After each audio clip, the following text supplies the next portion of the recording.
അതൊക്കെ income ടാക്സിൽ notice വന്നിട്ടുണ്ട്. ഇപ്പോഴും പലർക്കും വന്നുകൊണ്ടിരിക്കുന്നുണ്ട്. അങ്കമാലി ടീച്ചർക്ക് 80 ലക്ഷം രൂപയാണ് അവരുടെ അക്കൗണ്ടിൽ തന്നത്. അപ്പൊ അതെന്തുകൊണ്ടാണ് ഇപ്പോഴും ഈ നോട്ടീസ് വന്നുകൊണ്ടിരിക്കുന്നതെന്ന് അറിയാൻ വേണ്ടിയിട്ട് അതിന്റെ സ്റ്റാറ്റസ് നോക്കാൻ വേണ്ടിയിട്ട് മാത്രം ഞങ്ങൾ വന്നു. ഞങ്ങൾ പലരുടെയും വീടുകളിലേക്ക് പോകുന്നുണ്ട് ഇതുപോലെ. വേറെ പ്രശ്നമുള്ള കാര്യമൊന്നും ഞങ്ങള് ഉമ്മാനെ നേരിട്ട് കാണാച്ചിട്ട് വന്നതാണ്. ബാങ്കിലായതുകൊണ്ട് പിന്നെ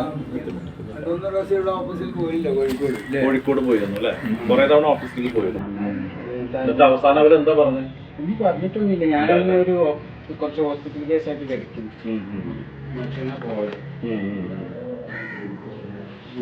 ഇതിന് കത്ത് വരുന്നതാണ്. നമ്മള് പേരിലെത്തില്ല. ഞങ്ങൾക്കറിയാതെ ഞങ്ങളോട് പോയി. അല്ല, ഇത് രണ്ടുപേരുടെയും പേരിൽ ക്യാഷ് വന്നിട്ടുണ്ടല്ലോ. ഞങ്ങൾക്കിപ്പോ ഇൻകം ടാക്സ് റിപ്പോർട്ട് അത് സാജിദ കെൽപ്പി, പിന്നെ സൽമാൻ അഷറഫ്. ഷറഫാണോ അഷറഫാണോ? ഷറഫ് തന്നെയാണ്. ഈ രണ്ടുപേരുടെയും അക്കൗണ്ടിലേക്ക് ക്യാഷ് വന്നിട്ടുണ്ട്. അത് ഇവര് രണ്ടുപേരും അറിഞ്ഞിട്ടുമില്ല. അങ്ങനെ ക്യാഷ് വന്നിട്ടുള്ളവരാണ് ഇവര് മുഴുവൻ. ഇത്രയും പേരുടെ അക്കൗണ്ടിലേക്ക് ക്യാഷ് വന്നിട്ടുള്ളതാണ്. ഈ ദേവിയാണ് ഞാൻ പറഞ്ഞത്. 80 ലക്ഷം രൂപയാണ് ഇവരുടെ അക്കൗണ്ടിലേക്ക് വന്നിട്ടുള്ളത്. കണ്ണമംഗലം പഞ്ചായത്ത് ഞങ്ങൾ തന്നെ പോയി കണ്ടിരുന്നു. ഇപ്പോഴും ഇങ്ങനെ നോട്ടീസ് വരുന്നുണ്ടല്ലേ?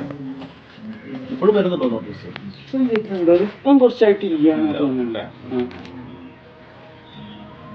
അപ്പോ ഉമ്മ തന്നെയാണോ പോയിട്ട് ഡിക്ലറേഷൻ ഒക്കെ കൊടുക്കുന്നത് ഓഫീസിൽ, ഇൻകം ടാക്സ് ഓഫീസിൽ? ബാങ്കിന്റെ സ്റ്റാഫുകളൊപ്പം പോകുന്നതാണ്.